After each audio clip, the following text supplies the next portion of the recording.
let's get going. We are in the book, The Garden of Wisdom, by Rabbi Shalom Arush, which is, of course, his commentary on the story from Rabbi Nachman called the Chochom and the Tam, the sophisticate and the simpleton.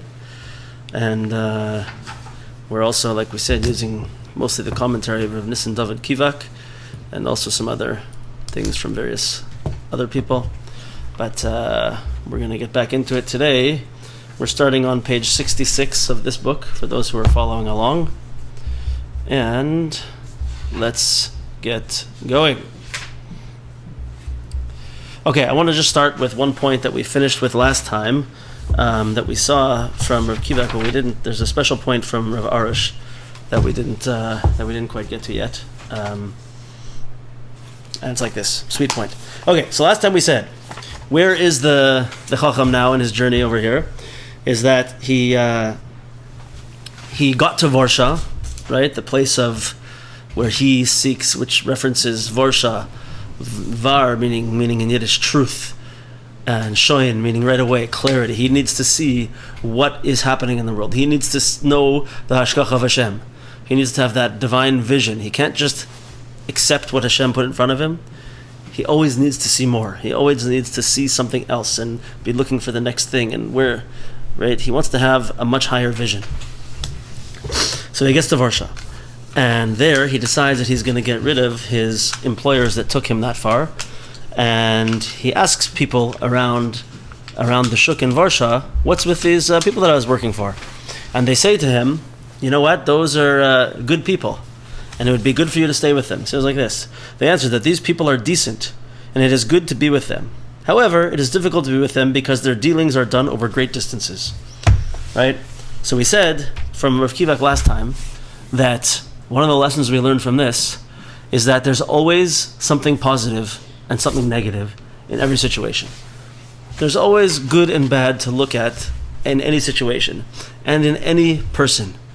And the overwhelming derech of Rabbi Nachman is overwhelmingly positive.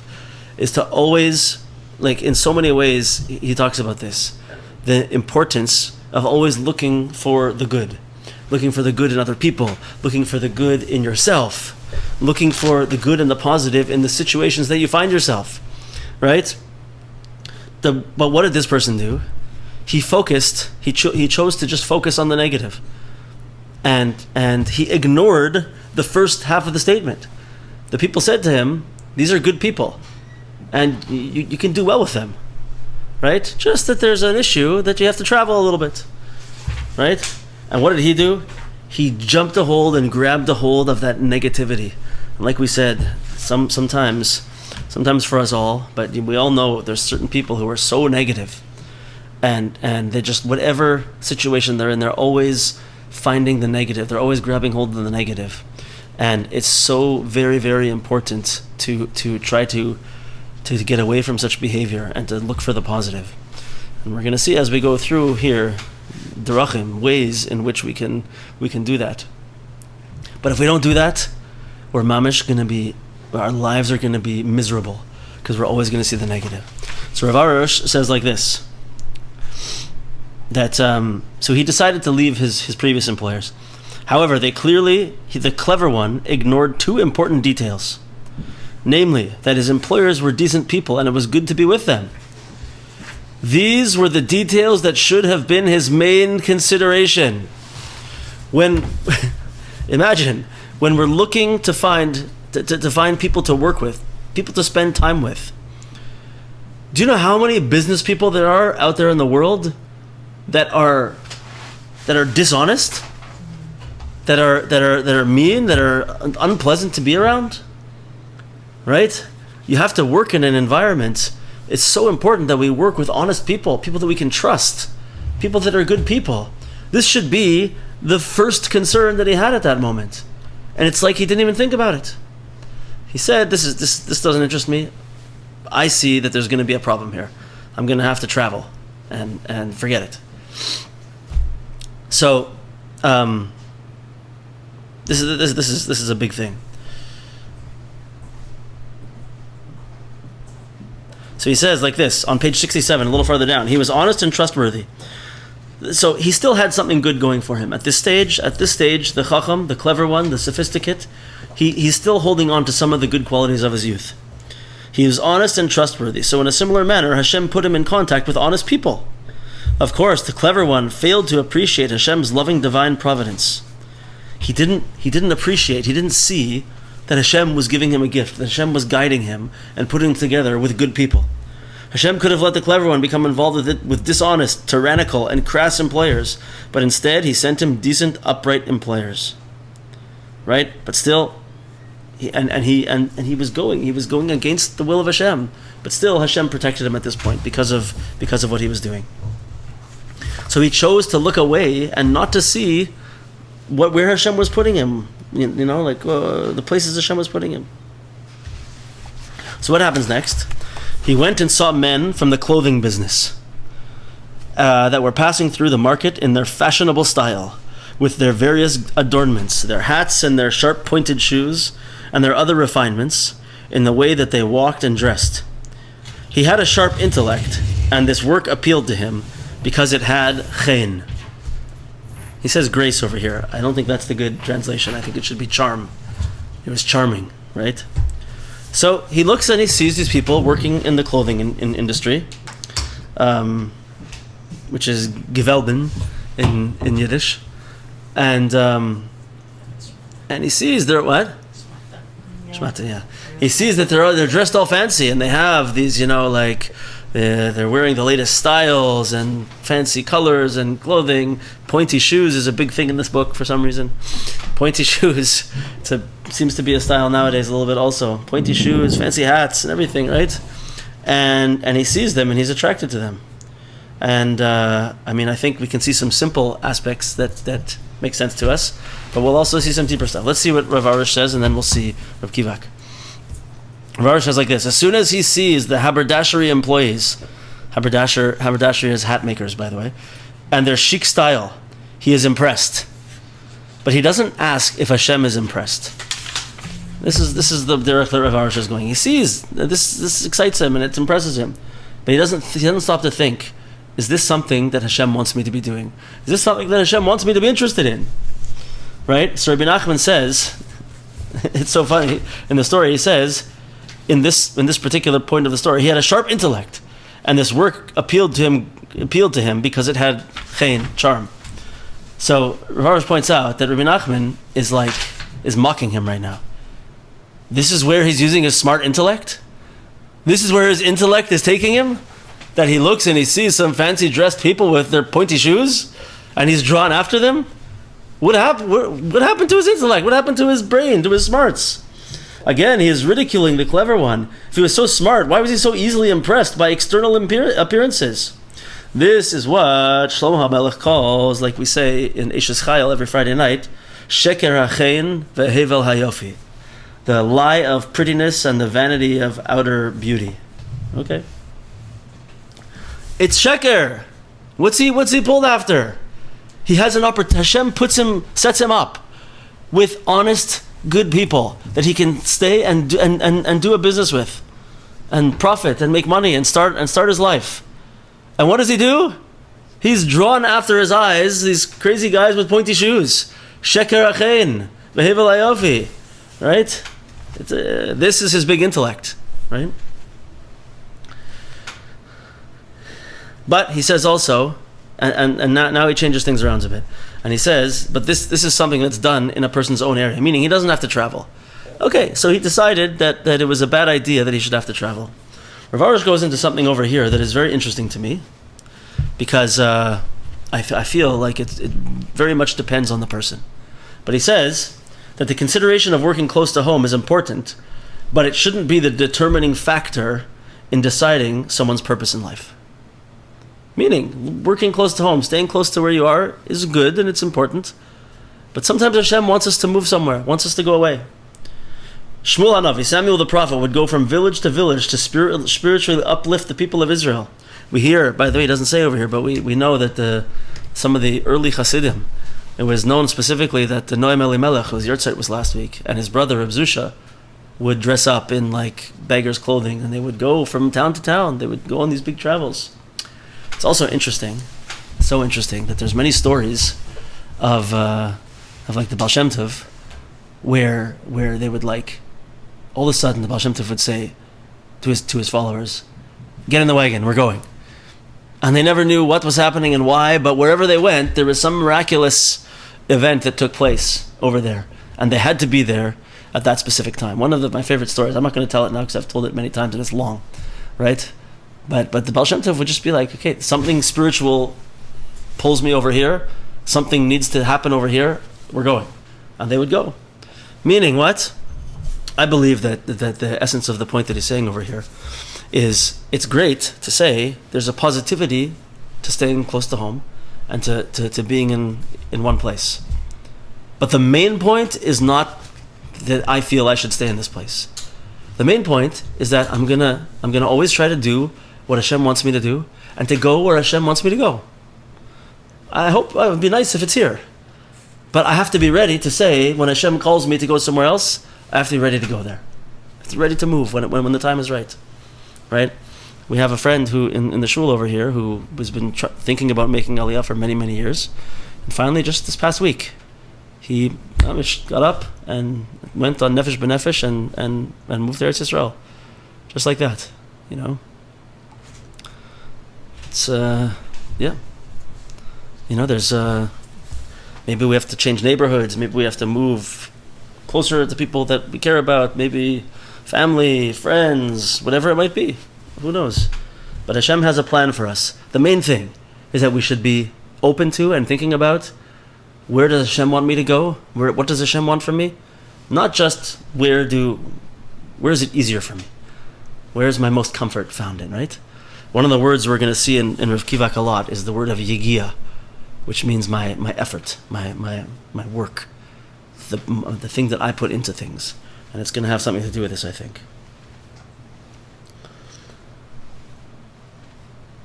So, he says over here, a little farther down on page 68, he says, we see what happens when the clever one follows his own desires rather than incorporate emunah into his considerations. An outer facade can only fool a person who doesn't seek Hashem's guidance. However, when a person searches for what Hashem wants, he discovers a marvelous path, despite whatever difficulties he may encounter along the way. So, meaning, we're going to see things like this in our lives. We're going to see things and we're going to be attracted to certain things.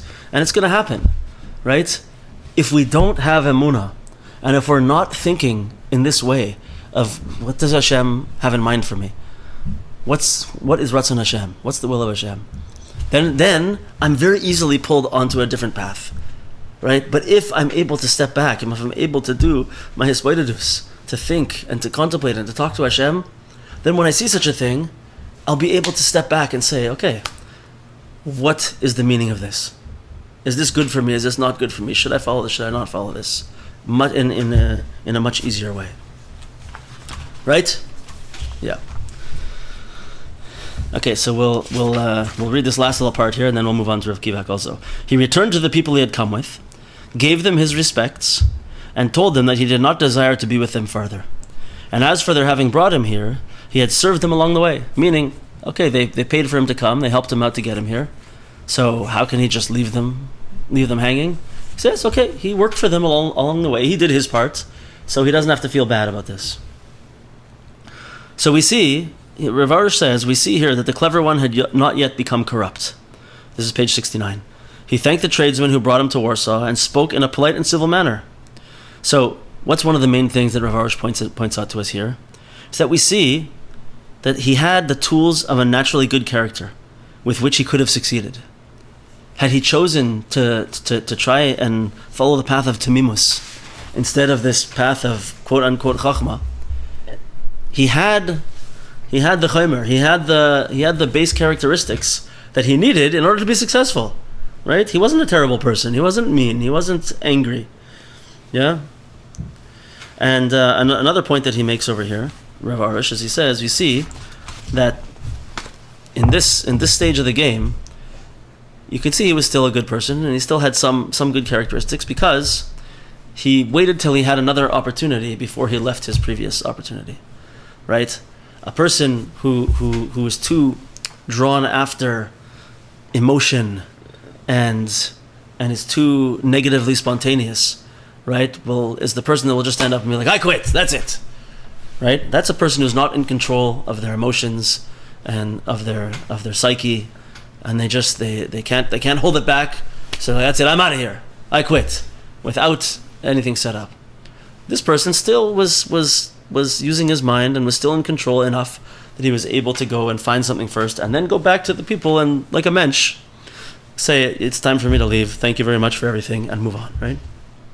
Okay. So we see he's at a funny stage, the Chochom, at this point. So let's see where Rav Kivak takes this now. So he says we're holding now by the second big mistake of the Chochom. He says Ataras Hasheni hu nefilasoi lachein shel sheker. Just like we said, the second big mistake of the Chochom now is that he fell into this thing called chen shel sheker, which means the charm and vanity, false charm and vanity, right? And so what happens? What happens to him once again? Ad shebesoif nimas like kol esek hamalacha. What's going to happen over here is that he we didn't see it yet, but as soon as he starts working in the clothing industry, the first thing that happens is he starts to see that he has to often climb up many stairs to go to the house of different people, and he has to unfold the fabric and everything, and hold them out in his hand and hold them up for people to see for a long period of time so they can look at them. And he starts to say, "Oh, this is too hard. This work is too hard for me," right? Why is it? What happened to him? He's not this person, right? He says over here, let's go back to Rav Arush for a second, page 70.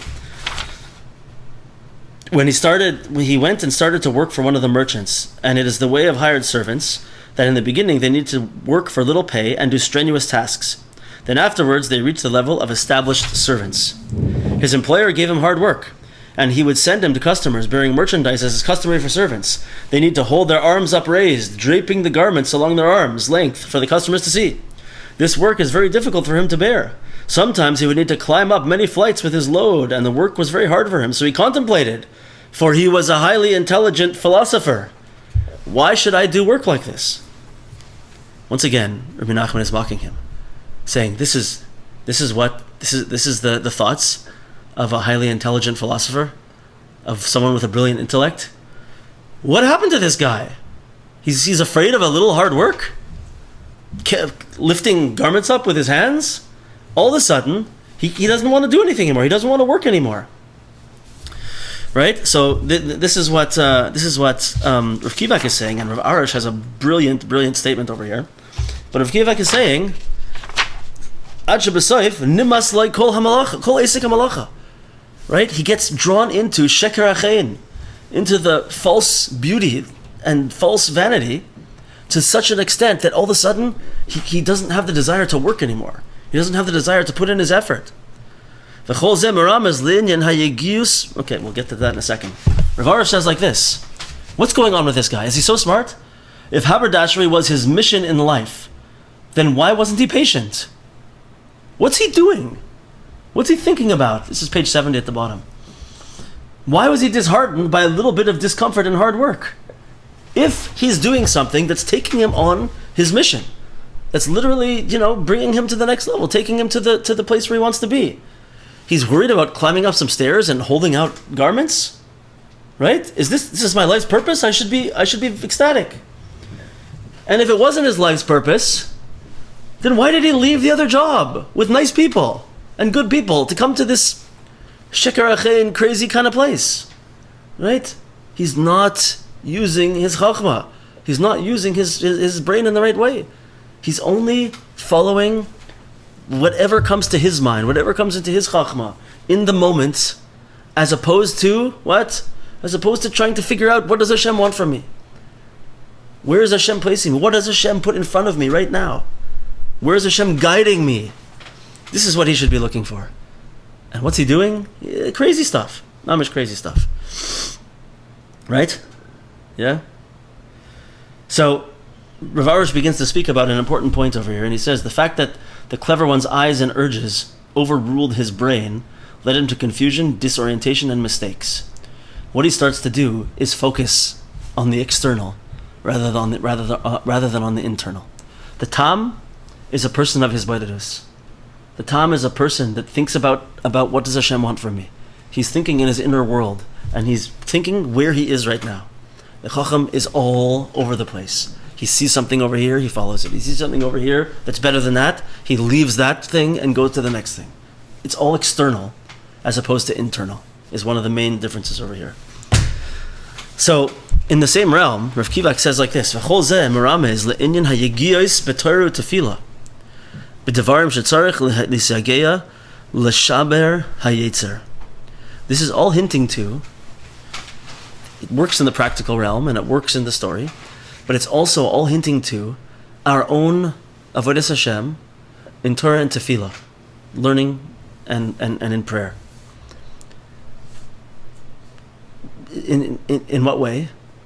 That it's the yegiyah, the effort that we have to put into in our Torah learning and in our tefillah, in our prayer, that it's that aspect, that thing that we're doing that breaks our Yetzer Hara, that allows us to be able to be free from those things that pull us in the directions we don't want to be. Misatzel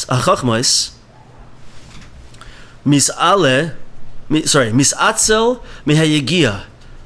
It's through these types of chachmas, these types of wisdoms, of false intellects, that we become lazy from doing work. Kirak asuk lachkor im hitzliach eloi. Because we're only busy. It's so funny. I talked to someone today who's going through this exact thing. He's spending the whole entire day. He's thinking, he's talking, he's trying to figure out if I should do this, and how much money is going to come if I do this, and if I do this and I do that, what should I do? What should I do? Am I going to be successful? Am I going to be? And one of the pieces of advice I gave him, I said, just stop, and see if any one of these things that you're doing comes to fruition, if they're actually going to hire you over here, if they're going to do it, because he's just going crazy. He's just thinking, am I going to be successful? Am I going to be successful? How much is I going to make? How much am I going to make? And he's losing his mind. Just step back. I would say do something good. and see, wait for the answer first. Wait to see if it works out. Then you can start thinking if I should do it or not. But it's in the realm of theory, this poor person, it's so hard. Right? So he's saying something very, very important, very special over here, and it's this. It's so important. If you remember, this is one of the big klalim in this whole thing, is that he said it's the work of simplicity, the work of tamimus, not thinking that I'm above doing simple things, simple avodas Hashem, not thinking that those things are beneath me, that when I begin to do those simple good things regularly, not only is it okay, but it's by doing that I'm actually going to elevate myself to higher and higher levels. And as we're going to see in the end of the story, the Tam is going to become a real Chacham, a real wise person. And he's going to become a ruler of a city and a brilliant person who knows all the stuff that the Chacham should have known. Right? Why? Because he just kept working where Hashem put him. On simple, normal, good things that Hashem gave him, right? And the Chacham never touches those things, and as a result, is never able to move. He's just always thinking and always wanting the next big thing. So that's where he finds himself. So that's our effort over here. We cannot. We have to understand the importance of simple, good mitzvahs. Davening every day, praying. If you're a man, going to the minyan. Right? Learning simple halacha. Oh no, I only want to learn the most deepest Kabbalistic sort of enlightenment causing ideas. No. Menachem says every single day, simple halacha. What does the Jewish law tell me I should do? right? There's lots to learn. Every day, that's it. Simple. Go to Minyan, learn halacha, study Torah. If your mind isn't so brilliant and you can't study the deepest things, so whatever you can study, whatever works for you, study it. Just do it. Someone needs some help, go give them a hand. Remember, what are my things I keep saying? Call your mother, call your father, call someone who's lonely, right? Go volunteer somewhere. So many things to do, so many good things to do. Right? And those simple things, if we engage in them and do them regularly, we're just going to keep going up and up and up and up and up and up. That's the word. Okay, so he goes on to say,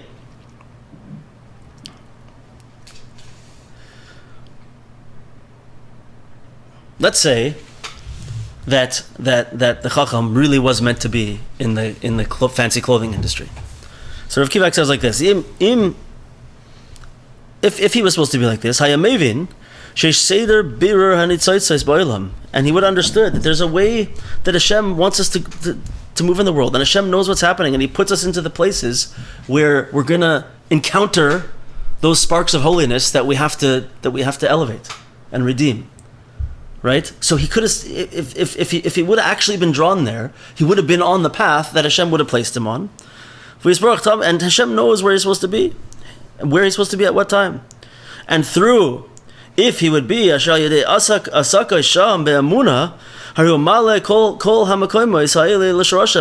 would have been going wherever Hashem put him, he would have been elevating those things there and making tikkunim, fixing the world in the place that Hashem put him. Right? Every place he would be. Samach, and this is the way the Tam lives. He's happy, he becomes excited and happy with every bit of profit that he makes. Right? Meaning like this. It's a little bit confusing. Right?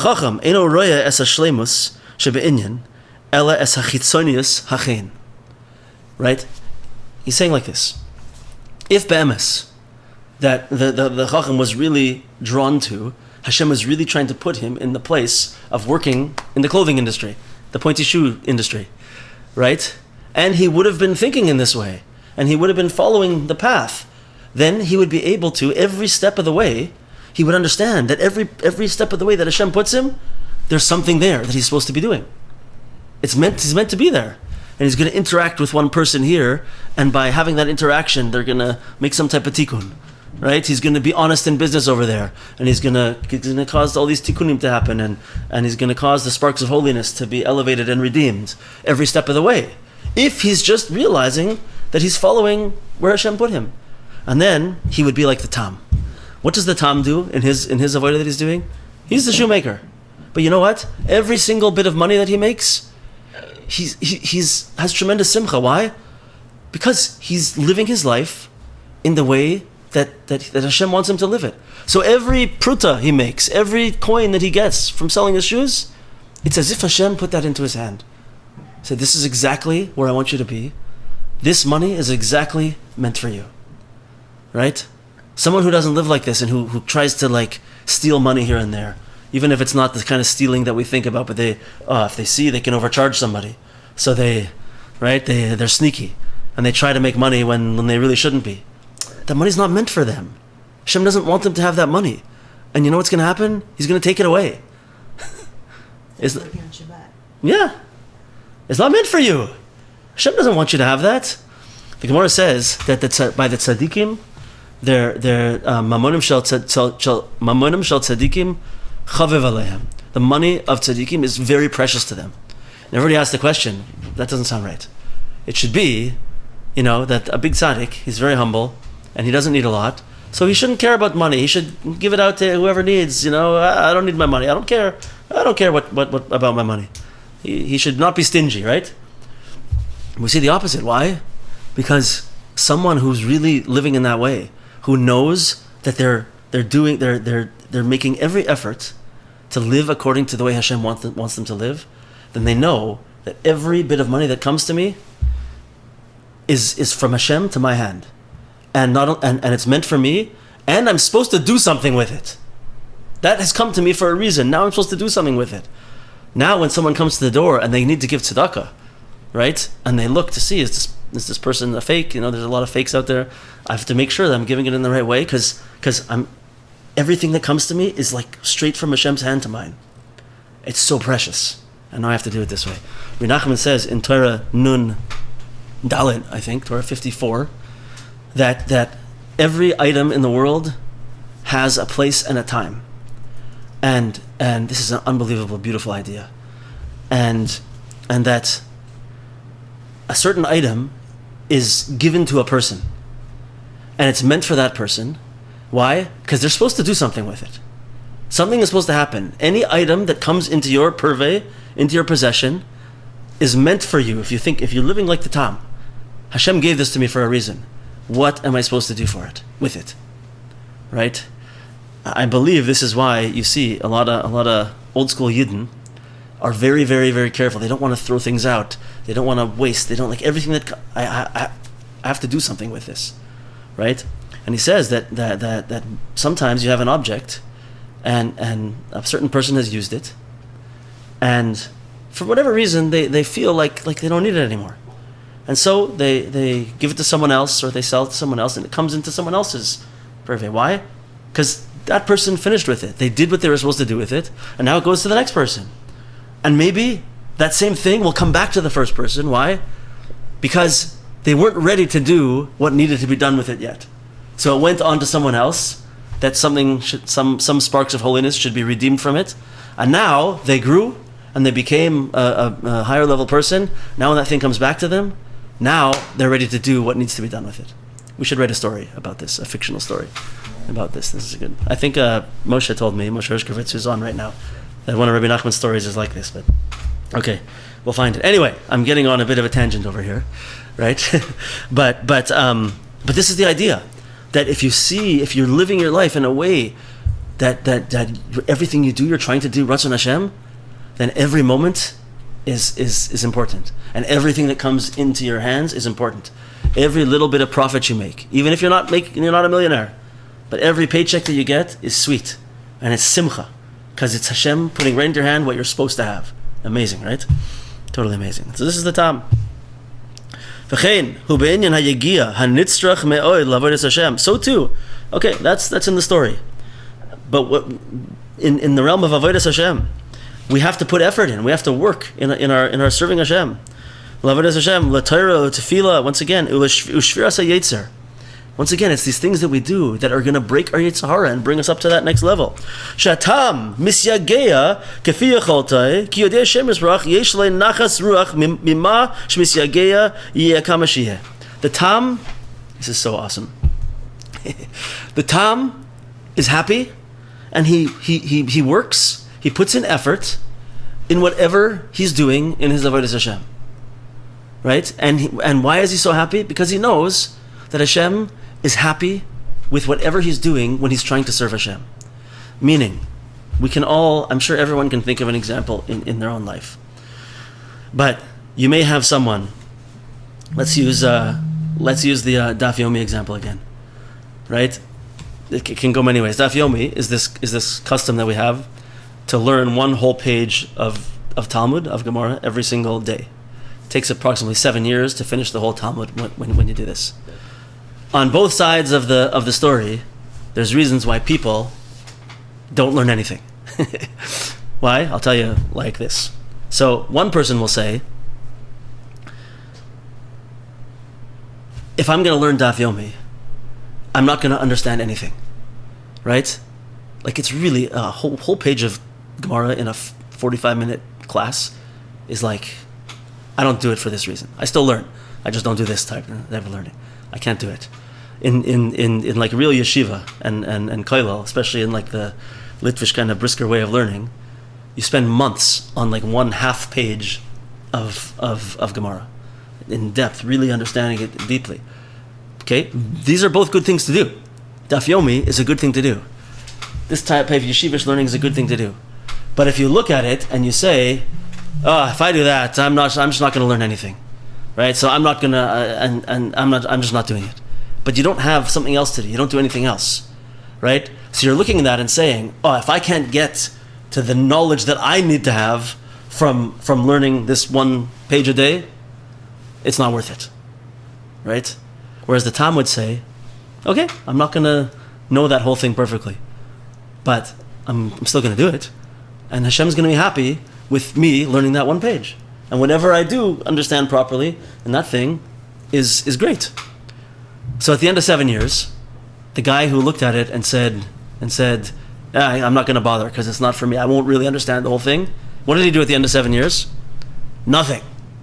He didn't do anything. He finished nothing. This guy finished the whole entire Talmud to whatever extent he did. And it doesn't matter. He did his part on his level. Right? That's from one side. The other side is to say, I'm too smart. I'm not the type of guy who should learn through it on this simple level. Not because I'm worried I won't get it, but because I need to put my time, I need to use my big brain to really uncover the deep, deep parts of it. Right? Which is, once again, it's okay if you actually do it. But it's also a way to separate yourself from that work, to wash your hands of it, and then not do anything. Both of these two guys end up not doing anything. Either I'm too smart, or I'm not smart enough for Daf Yomi. And at the end of 7 years, nothing. They didn't accomplish anything. And the Tam is like a Talmid Chacham now. Right? He, mamash, went up in levels. But that simple avodah, that learning that he did, knocked out his Yetzer Hara. Right? Built him up to multiple new levels through that 7 years. This is the idea he's saying over here. I think that's an awesome point. So we shouldn't be embarrassed. Whatever we could learn, whatever we find ourselves, our ability, the people we're put in contact with, just do it. Just keep learning. Awesome. Yep. אבל על ידי זה נמשך הרחבה כשנסעלין הניצוצות הקדושה ונעלה החיים דקדושה. And what happens every step of the way, every day, he's elevating nitzot, sparks of holiness, every single day, when he's doing the good work. Okay, so the next thing he says is just a quick idea before we move on to the next awesome point. But he says, we see that one of the things that, remember, Rav Kivak focuses on the words very carefully. He says, we see that what are the two things that he noticed about the fancy clothes guys? About the fancy guys? The hats and the shoes, right? So he says, it's these two aspects that can really trip us up. The mochin, the brain, the intellect, and the shoes represent action, right? So this is where the pagam comes with his poor chacham. His intellect is being used improperly. He's not using that big brain that he has. Rather, he's being pulled here and pulled there. He's not using it to understand what Hashem wants him to do now, right? And so what happens? He also doesn't end up doing the actions. He doesn't do anything. He doesn't do the work that he's supposed to be doing.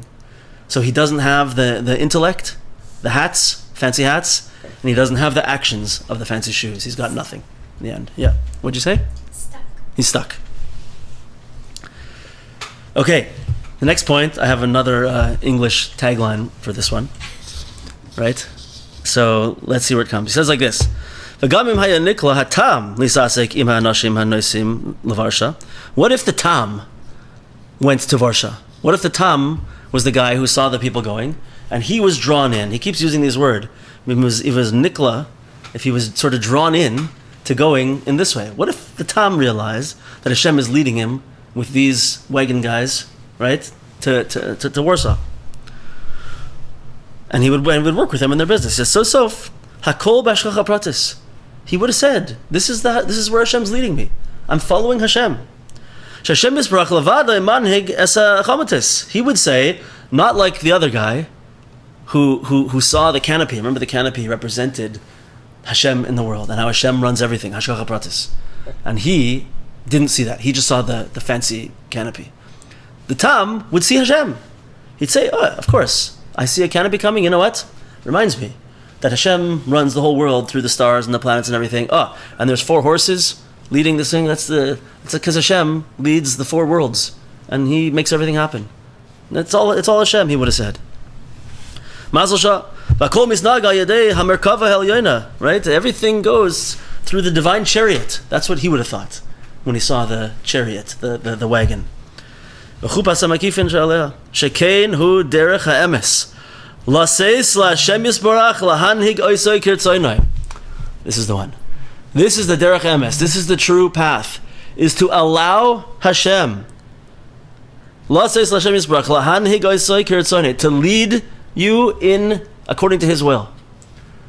Right? So the phrase that's coming to my mind is, it's like we're going through life and we're kind of dancing. We're dancing through life with Hashem, right? But we gotta let Hashem lead. We have to let Hashem lead, right? What can happen? And we talked about this in a few different times before. Sometimes we get in our heads, we're even trying to be holy, but we tell Hashem how it's supposed to be. Remember, we were talking about His bodedus in the past, and we were saying how it's possible that someone can daven, talk to Hashem for years, and never get unstuck from where they're at, right? And one of the biggest problems can be if the whole time when we're davening, talking to Hashem, we're spending the whole time telling Hashem what He's doing wrong. Hashem, you must do this. Hashem, you must do this, right? I really need this. Make this happen. Make this happen, right?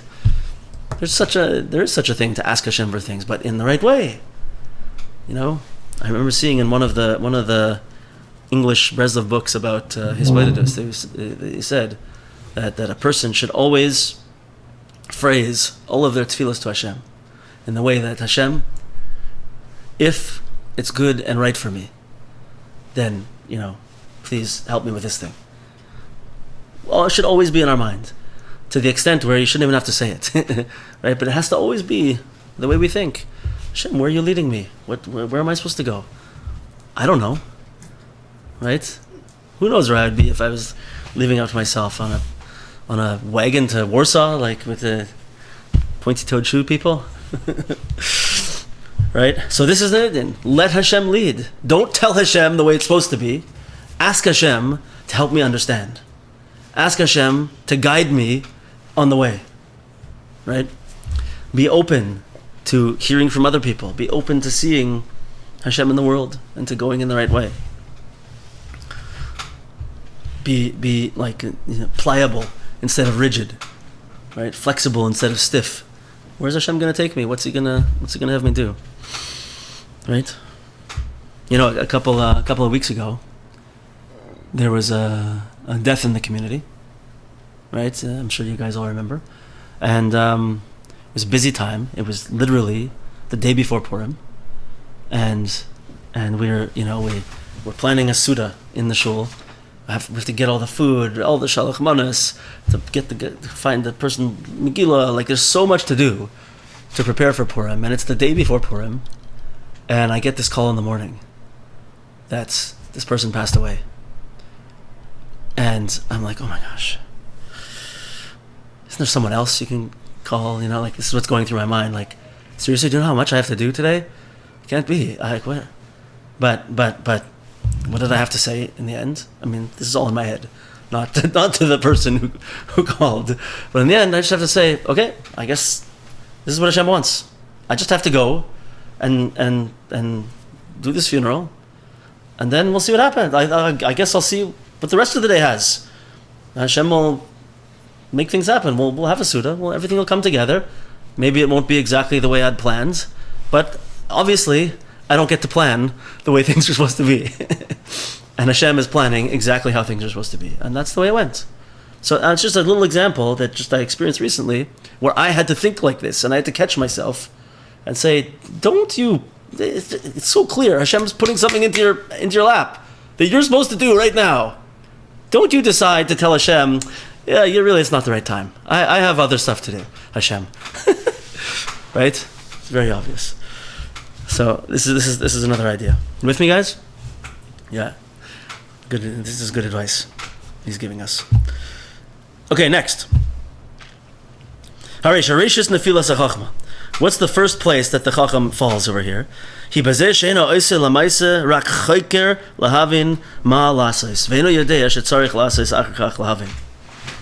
we've said a few times now, but he's bringing it back. That the beginning of the fall of the Chochom, of the descent of the Chochom, is that he doesn't do anything practically. Rather, he's only lachkor. He's only looking and figuring out. Choker is also the word for like research. He's doing all the research. He's trying to decide and figure out what's the best thing to do. But in the meantime, he doesn't do anything. He wants to understand first everything before he does anything. And he says, "Ve'eno yedea shetzarich la'asos ve'achar kach lahavin." He doesn't know that really what you have to do is you have to do, and then hopefully you'll understand. Right? V'chein b'avodas Hashem. This is going to be painful to some of us, me in particular. But let's see who else. V'chein b'avodas Hashem. Ikar tzaras hanefesh. When we're talking about our avodas Hashem, the main tzaras hanefesh, the main pain to our soul, right? Pain to causes us pain.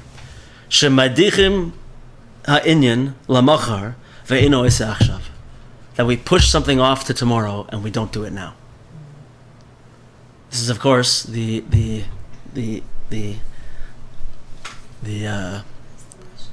what's the word I'm looking for? It's procrastination, but it's like the stumbling block. It's the negative midah of procrastination. Hatam yodea sh'Hashem nasan li hayom lachyos lichyos. Hashem put me here today to live. Right now, today. Yesh li ma laharviach hayom. There's something for me to do good today, right now. To gain, right. There's something for me to gain here. Something I'm supposed to do here, right now. V'chochom adayin be'emtza lachor be'ezei derech avoda leleches im moichin or midos. And the Chochom is still sitting. It's like the Tam. Imagine like the race of the turtle and the rabbit, the hare and the tortoise, right? And the turtle is slow and steady, and the rabbit is he's running all over the place, and he waits and he waits and he waits because he knows he's going to get to the end quickly. So similar story, but in this one the rabbit's a Chochom, and he's not just an egotistical maniac, right? So the turtle starts off, and that's the Tam, and he says, "Oh, Hashem wants me to go. I'm going to go," and he starts moving and he starts doing. And he's on the path. Why? Because he knows that today, right now, every step along my journey, there's something for me, something that Hashem's giving to me, and I need to do it today, where I am right now. Right? This is what the Chochom does. The Tam does. He's the tortoise in this weird story that I'm just making up as I go right now. And the hare, the rabbit, who's usually just egotistical and thinking he can win in the end. He's not. In this story, the rabbit is the Chochom. And he's standing at the beginning of the race, and all he's doing is planning and thinking, oh, wait a second, well, if I go this way, what if I go and, maybe I should first get some special kind of shoes, maybe I should plan to have, a team with me, maybe, you know what I need to do? I need to get a pit team. Halfway over, they can give me water, and they can do it, and he's planning the whole thing, and he's the whole thing, he's just thinking and planning and being choker, researching, what am I going to do? And he doesn't leave. He doesn't leave the start line. So the Tam goes, and what is he doing? The Tam is living. He's living his life, and everywhere he goes, he knows Hashem put him there, and he's doing what he's supposed to be doing at every step along the way. And this guy ends up doing nothing. There's a lot of examples we could bring for this, but this is a good one. Don't delay good things. Today, Hashem gave it to us today, right? So there's an interesting inyan in prayer, in tefillah, something that the Arizal brings down.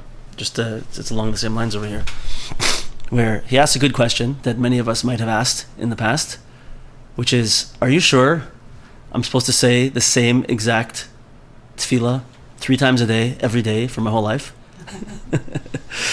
Right? We might have asked this question. There's many beautiful ways to understand this. That it's that the beauty of tefillah and of the Shemona Esrei and whatnot. There's multiple things we could say. But one of the things that the Rizal says is hold on. The shacharis, the morning prayer that you say today, don't make the mistake of thinking that that's the same one as tomorrow. It's a totally different existence. Just imagine how Hashem created. He doesn't say this. illustrating with this.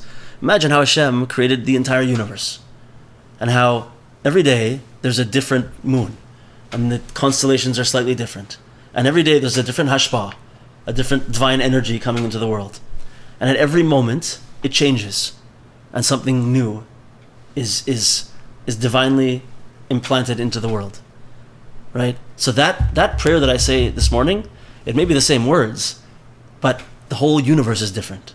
I'm different, right? Everything's different, and it's a completely different time. It's a completely different opportunity. So I shouldn't think that whatever Hashem put in front of me, I have the desire to maybe say, the temptation to say, ugh, the same thing again. I got to go to shul again. Got to go to minyan again for the same thing, right? I've done. I don't need to do this, right? It's not for me. Hashem gave you this. He put you here, and it's different, and it's special, and it's important right now, right? Awesome idea. Where are we holding? Okay, we got a bit more time. So he says something really awesome now. Think about where we are in the lives of the Chochom and the Tam, and where they are in the story. He says now, Nimtza oilam hafuch. We see now that the world is upside down. The world is upside down. Why? Ki hatam hisnaig kamei soicher hamevin shetzarich laharviach. Because the Tam now is a businessman, and he's working in his business in order to make money, to profit. Right? It looks like he's the guy who's trying to be a business person, right? Umeidach hachacham samach al hashkachas Hashem lisuo lachapes la'an Hashem isbarach elicho. And it looks like now that the chacham is actually looking for, he's relying on Hashem's hashkacha pratis. He's relying on Hashem to take him where he's supposed to go next, right? And to travel and to find where he's supposed to be. Everything is from Hashem. This is what it looks like. But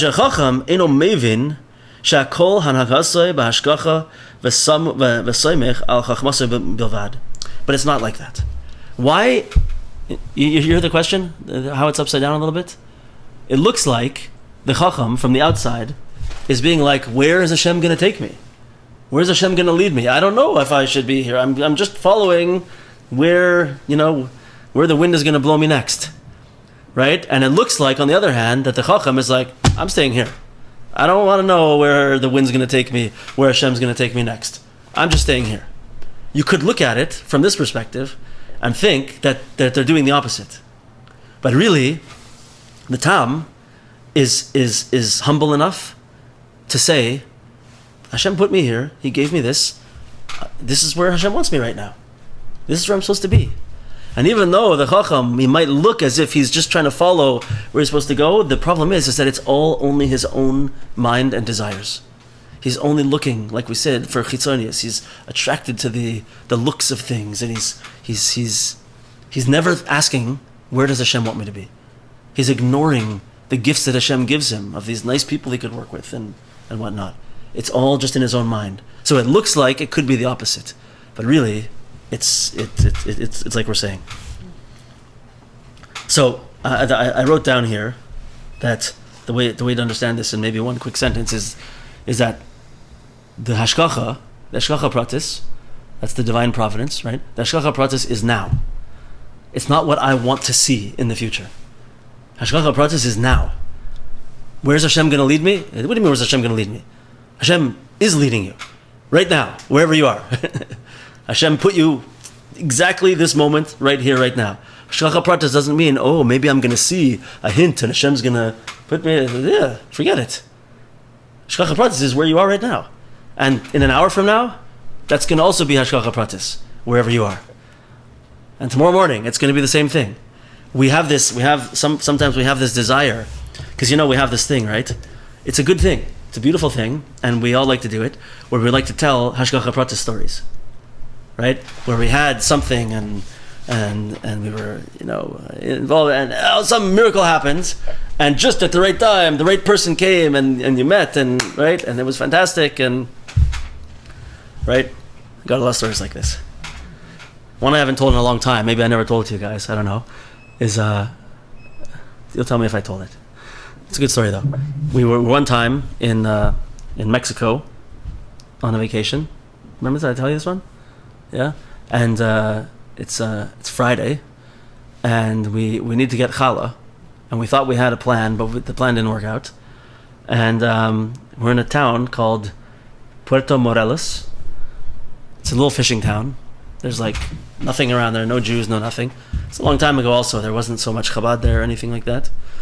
And I'm like, okay, I guess I got to go out and try and find some bread, or I'm going to buy some flour, and we'll quickly make our own bread, yeah, right? And so I go out into the town square of this little fishing village in the middle of nowhere, right? And I see from across the town square a black and white guy, like a Jew in white shirt and black pants and a black yarmulke and a beard. And I'm like, what? So I got to go talk to this guy, right? I wasn't planning anything about. I just was like, there's a religious Jew here in this little fishing village. I got to go talk to him. So I go and start talking to him, and ask him where he's from. He's from New York, and he's here on his he was honeymoon or something, or he was I don't remember exactly what the story was. He's there, and so we're schmoozing. I'm just planning to schmooze with the guy, and then I'm like, yeah, it's a funny place. So whatever, I have to go because I have to go find some flour or some bread or something because we don't have challah. And he's like, oh, are you serious? He's like, because we brought with us a whole bunch of food, and we have all this extra stuff. I have like 4 extra challahs. Why don't you take them? And he gave them to me. Huge hashgacha pratis, right? Unbelievable. It doesn't make any sense. And Hashem gave us challahs on that day. Okay, great story, right? This is a hashgacha pratis story. So, and we like to tell them because it reminds us that Hashem runs the world, and it gives us inspiration and chizuk a little bit, right? But we also have to be careful because we can get in our heads that I only want to be connected to Hashem if I get to see this. If I get to see this revealed hashgacha pratis in the world. I need to know what Hashem's doing, right? Like you said, I want to understand first and then do. I want to see what's going on. I only want to be connected to Hashem when it's like mind-blowing and when it's super exciting and you see all the things fall into place, right? That's it. So it's a little bit dangerous to live like this. And that's the hashgacha pratis of the future. That's always looking to see, like looking for a fortune teller. Lavdil. Mashen came. What we're saying over here, this is a good statement, I think. Hashgacha pratis is right now. What's going to be? Where's Hashem going to put me? He put you already. You're there today, right now, right here in front of me. This is what the Tam does. And he does what he's supposed to do. And every penny that comes into his hand, he says, thank you, Hashem. That's meant for me. Right? I'm here because I'm meant to be here. I'm with this person because I'm meant to be with this person. And everything is just one big flow of connection to Hashem, Ratzon Hashem, Hashgacha pratis, and it's all unfolding in front of his eyes. Right? So I think maybe we're at 58 minutes now. Maybe we'll hold it here. Okay, everyone. Thank you, Rabbi. Thank you so much, guys. Everyone have a fantastic week. We'll see the Wednesday people on Wednesday. And love you guys. Bye-bye.